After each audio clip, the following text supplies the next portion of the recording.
This is Daily Blast Live. We're talking about what you're talking about. Real, honest, entertaining, live. DBL starts right now. 3, 2. Welcome to Daily Blast Live. Erica Cobb, we need one today. Ooh, it is Friday.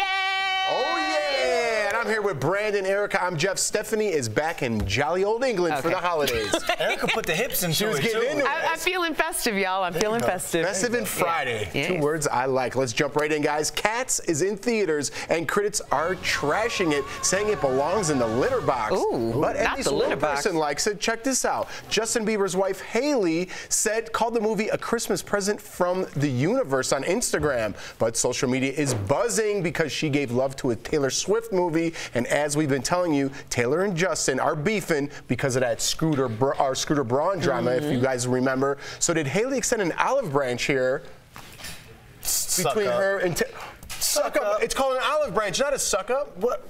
She's putting Justin in She's putting Justin and Taylor together. Man, I don't care if it was an Olive Garden. She a suck up. Everyone is saying that the movie is terrible, but now she wants to play peacekeeper and all that. Taylor Swift has one line in the entire movie. Why do you need to extend an olive branch? Because it's the holidays. No, man. Well, yes, and they're very, very devout. And I think that it's a great way to be the example by showing your devout Christianity. And, you know, here's the thing. Maybe she actually likes the movie. Just because it got 17% on Rotten Tomatoes, but that means that 17% still liked it. What does being devout have to do with a cat movie? Wait, are you? Because he. Are you saying you don't like Taylor Swift's movies either? Is that what you're saying, Brandon? I haven't even seen it yet. But you don't like it? I wouldn't go see it. But at the same time, I'm just trying to get you into Taylor Swift trouble. No, you can't do that. Now in the holidays, if the Swifties, if y'all come at me during the holidays, then wow. Wow. Just say you liked the movie and what Hailey did was very nice for the holiday season. All right, all right. I thought I'd turn you on that one, buddy. You're staying strong. Let's move. You're gonna like this one, Brandon. Erica's twitching right now because she's ready to jump. Feeling froggy. There you go. Listen to this. Eddie Murphy is hosting Saturday Night Live. I'm pumped for it for the first time since leaving the show in 1984. It's going to be a family affair. Eddie said all of his children flew out to watch him tomorrow night. I think there's 10 in all. Also, can this year get any better for Lizzo? She's the musical guest for the show. Listen, my DVR is already set. I'm super pumped for this. This is Eddie Murphy's coming out party. 2020 is going to be a huge year for him. And 2019 was Lizzo's year. So what a way to end it. Well, I don't think that Lizzo is showing any signs of stopping down, but you are right. This is going to be a huge year for Eddie Murphy. But if you watch that promo for SNL, I watched it 10 times because I was like, you know when somebody's really in their element?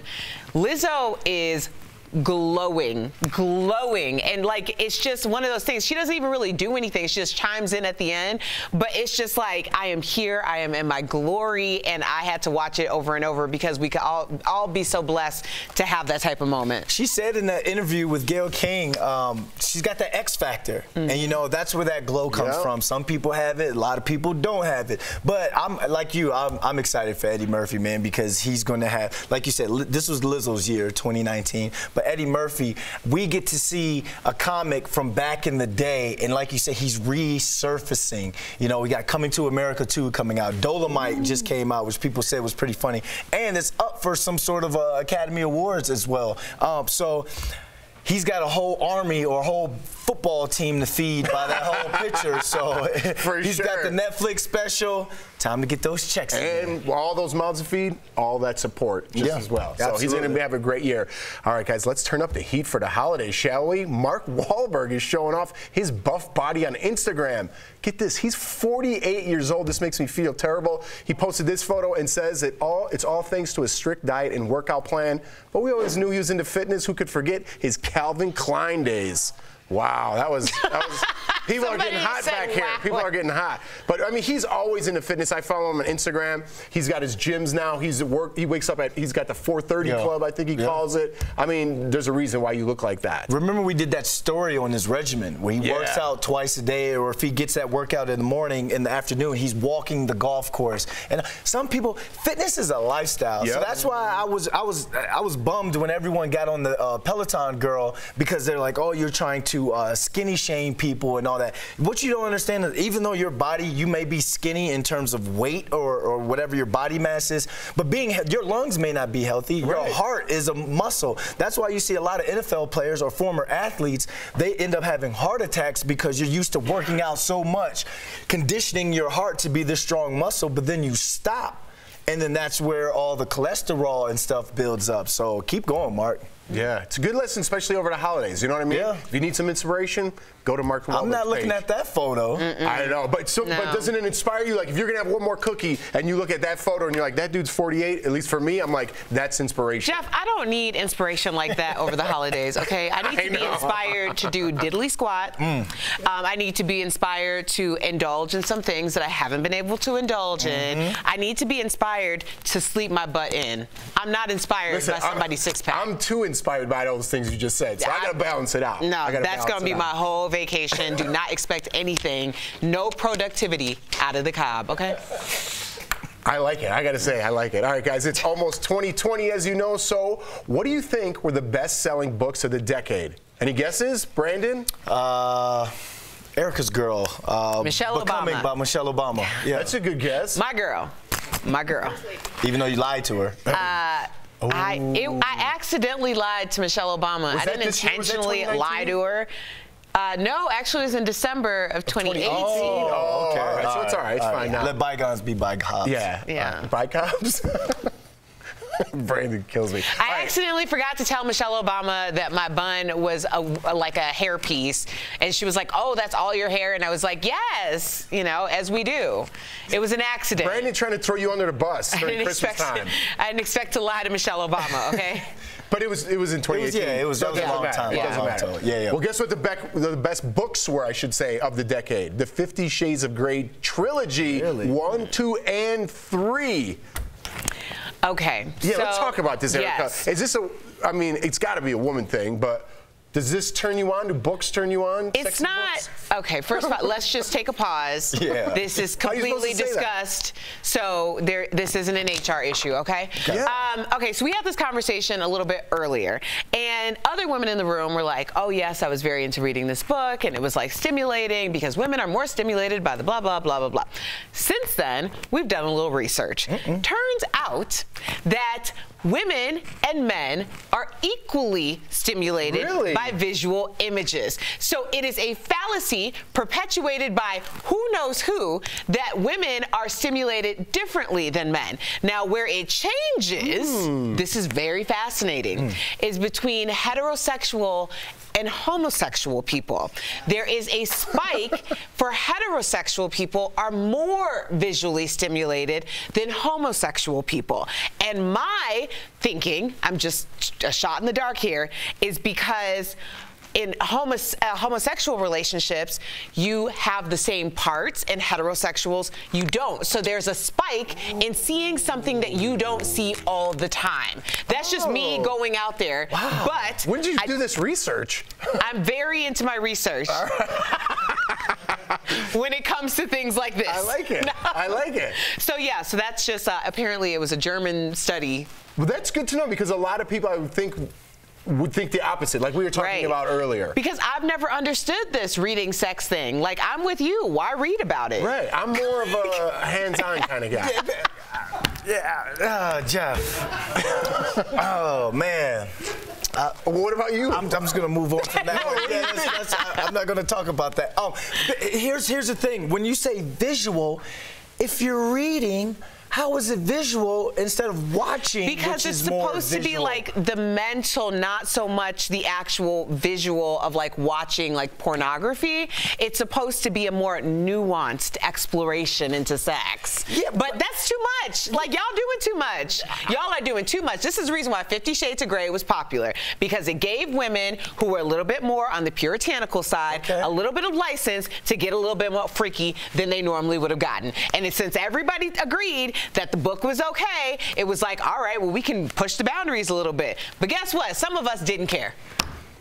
Bottom line, get your freak on. Get your freak on. Consensual freak on. That's exactly absolutely. Right. All right, quickly, we have to give a big shout out to Camille Schreier of Virginia. She's a biochemist and was crowned Miss America last night. Check out her lab demonstration during the competition. Watch this, not a drop on her. She created plumes of foam called elephant toothpaste, and our brains becoming sexy right now, Brandon London, because that was cool. Absolutely. So good answer, buddy. Good answer. My girlfriend is getting her master's in psychology. She's going to be a marriage counselor, family therapist, and we're laying in bed, and I'm looking over, reading her laptop, and it's got all these like Latin terms and stuff, and she's got to read up on the brain and cognitive behavior.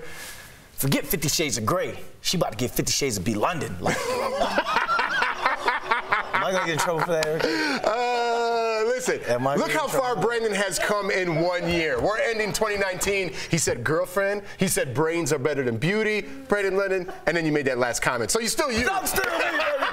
Group hug, y'all. DBL is live and coming up. I got out my Christmas cardigan and spread holiday cheer to one and all. You don't want to miss it. And as we wrap up 2019, style expert Melissa Rivers is back, and she's got the decade's biggest trends in fashion. You don't want to miss it.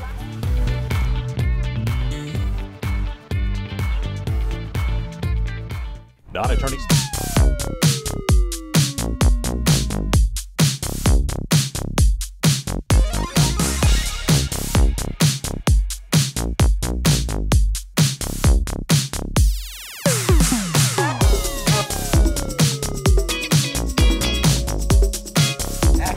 Anymore, I think it's because of that one.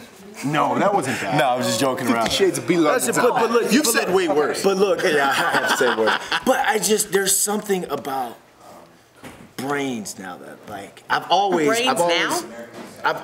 You're growing up. It's always been stimulating to me, right? Like, when you're learning something, I don't really necessarily look for like, oh my gosh, look at that, she's so hot. Like, and a lot of my friends are like that now. It's about you're gonna wife up, or you're going to be in a relationship with that person who you can learn from as well.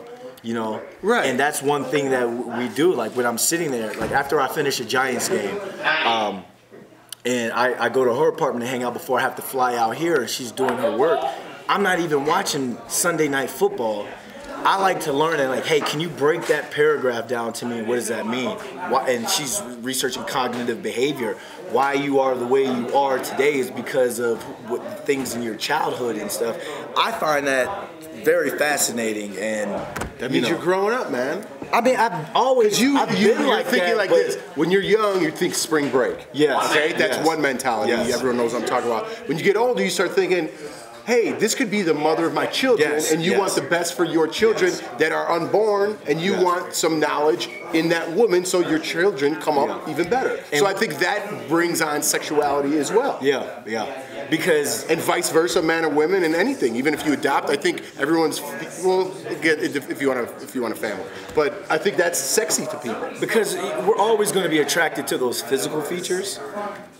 But there's something about the mind, and like I said, when you're learning from someone and someone's elevating who you are, it's like.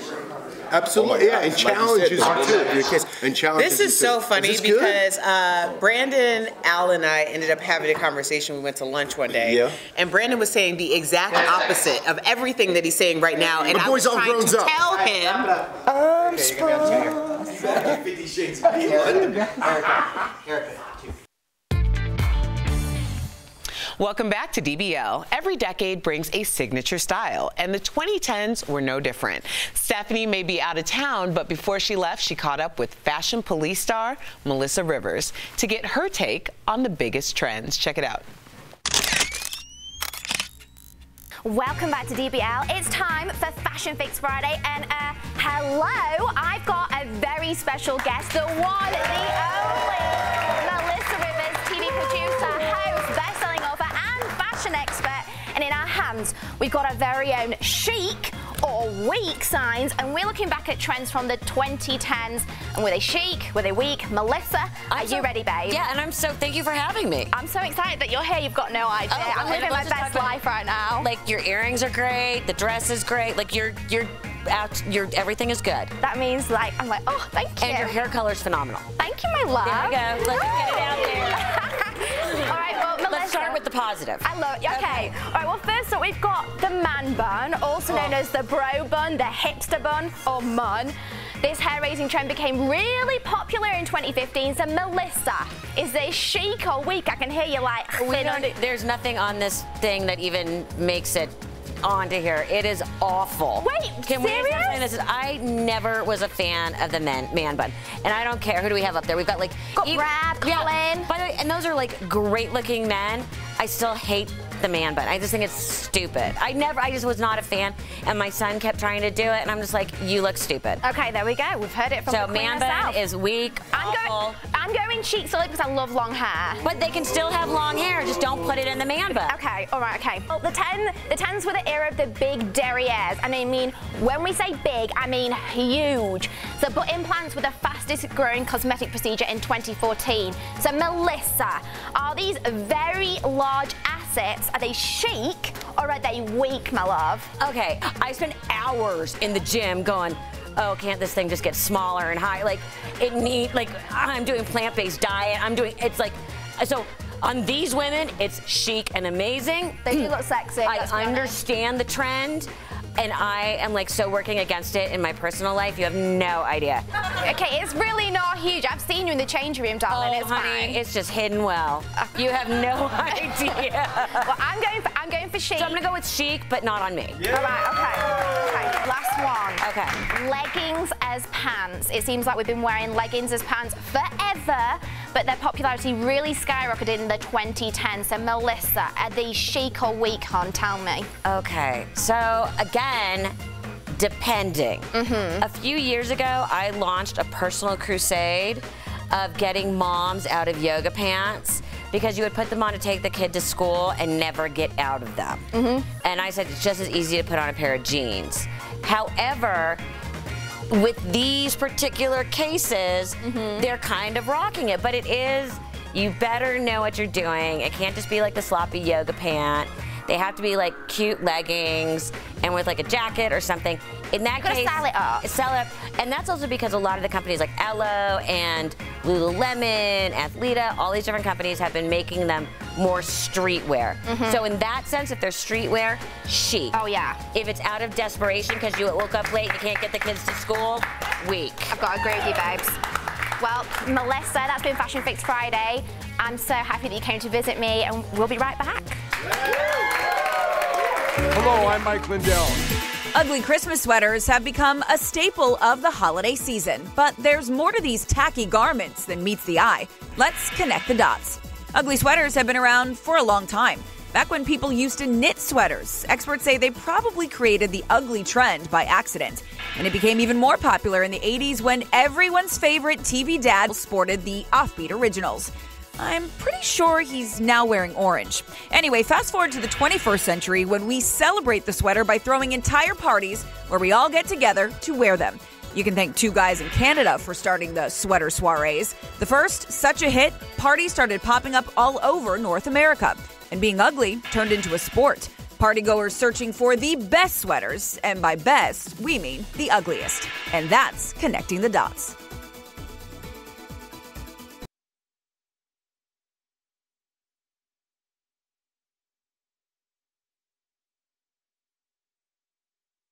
Procrastinators rejoice. Time might be running out for Christmas shopping, but there are still deals to be had. Let's connect the dots. The Saturday before Christmas has come to be known as Super Saturday, when all those people who like to put things off rush to finish their shopping. It's the second biggest shopping day behind Black Friday. The good news is stores have figured this out, and in order to lure shoppers, they offer some pretty good deals. In order to get the deepest discounts, do some comparison shopping. it might be too late to get things shipped, but you can always order online and pick up in the store. You'll see the biggest sales on items like toys and electronics. Oh, and keep your eyes peeled for pop-up sales. Stores tend to announce spur-of-the-moment flash sales in the days leading up to Christmas. And that is Connecting the Dots.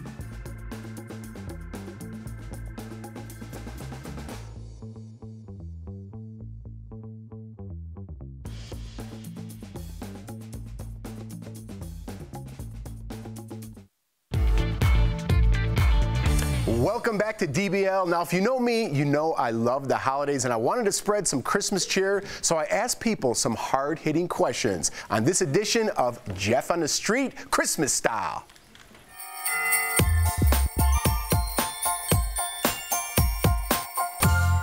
What's up, guys? Everybody knows Christmas is my favorite time of year, so we came to the Cherry Creek Shopping Center, specifically Santa's Flight Academy, to ask some folks some questions that really get my chestnuts burning. So let's go find some. When did you put up your Christmas tree? So I put it up right after Thanksgiving. Right after Thanksgiving. What do you think about people who put them up right after Halloween? Not much. That's me. That's you? I love Christmas, and Shame on you. I think it's a little early. Do whatever you want, right? This is wrong. Are you mad at me? Really? What's your favorite Christmas movie? I don't have one. Honestly, I don't watch Christmas movies. What? I don't. Are you Jewish? I am. Could you say hi to Tori Shulman? Hi, Tori. How about suggestions for your significant other? Do you want a Christmas present this year? Are you in a relationship? Yes.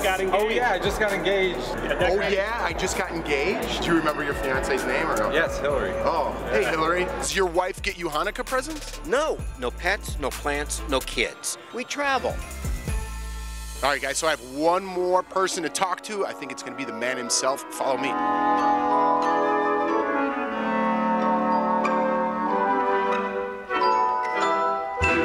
All right, guys, I'm here with the man himself, but due to North Pole contract issues, Santa could only say yes or no. Was Al a good boy this year? That's what I thought. How about Erica? Was she a good girl this year? Ooh. How about Tori? Tori's bad. Hey, Santa's head self. Brandon. How about Lindsay? Stephanie, was she a good girl, Santa? How about Sam? Is Sam a good girl this year? Sam's a good girl. How about Jeff? Was Jeff a good boy this year? Yeah. Merry Christmas, everybody. Happy Hanukkah from Daily Blast Live. I hope everyone has a good holiday. I forgot to say happy holidays. I hope nobody's triggered. We'll be right back. Promotional consideration is brought to you by... Want payday? Beauty Blasters, what's up? It's Jeray for the Slay. I've missed you guys so much. I know, y'all miss my face too. I know, the feeling's so mutual, guys. However, I'm back and it's time for some red light tips with your boy Jeray for the Slay. Now, today, it's summer and it's hot out, y'all. It's time to put down that full coverage foundation and pick up a tinted moisturizer. But you don't always have to go out and buy a brand new tinted moisturizer. Sometimes you can make one at home for yourself. So I went ahead and make a little tutorial here, or actually, I'll just show you guys already. So you're gonna take your full coverage foundation. This one's from Makeup Forever HD. You don't wanna use like a stick or anything like that. You simply wanna use something that's a liquid base and not something that's going to be extremely mattifying. So if you're working with like a oil control foundation, you might want to go ahead and use something that's going to just be full coverage for normal to dry skin. However, what you can do next, if you have that liquid foundation, is take a little bit of moisturizer. I'm just using Embryolisse. This guy's famous in the makeup artist community, so you guys might want to check it out too. And blend those foundations together. Now, you're going to get a much, much more lightweight consistency that's going to be beautiful for that summer glow without having to have that cakey finish in your skin. All you have to do afterwards is tap a little bit with your fingertips and blend all over that beautiful skin of yours. Now, you might want to do a little bit of powder. if you're a little bit more on the oily side, like myself, because that tinted moisturizer will make you look a little extra glossy. And we all love a glow, but we don't like to look greasy, y'all, alrighty? Anyways, guys, I want you guys to try this out at home and let me know how it works for you. You can do this with a Revlon, with a Maybelline, whatever you may. Try it out with MAC too. It'll be looking real cute. And this is a great way, once again, to save some money, honey. So let me know your guys' thoughts on this. Write me at JeRaeForTheSlay on all social media platforms. I'll see you guys tomorrow. As usual, we have a lot of the claims broken down online, but for now we're focusing on claims from the top two candidates in the polls. That's Joe Biden and Bernie Sanders. Is any wonder that if you look at the international polling that's been done, that the Chinese leader is rated above the American president? This claim is verified true, but it's important to note this is all done off of polling. So it might be more accurate to say that Chinese leader Xi Jinping polled higher in a Pew Research poll than Donald Trump. It was this poll, polling answers from people in 25 countries for their confidence in various world leaders to, quote, do the right thing regarding world affairs. In that specific polling situation, Jinping was rated slightly higher than President Trump. Jinping at 34%, Trump at 27%. Today in America, we have the highest rate of childhood poverty of almost any major country on earth. Senator Sanders' claim is exaggerated here. It's sort of a definition argument here. Namely, what we define as poverty in the United States may be much different than what would be considered poverty in other countries. In a 2018 report, the Organization for Economic Cooperation and Development listed the United States as having an above average level of child poverty, but it wasn't among the 42 nations listed as having the highest levels. Bottom line, depending on how you define major countries, we do have above average levels of poverty, but there are dozens of countries that have worse conditions. We have a write-up of more of these online, and if you see any claims you want us to look at, send us an email. With your Verify, I'm Jason Puckett.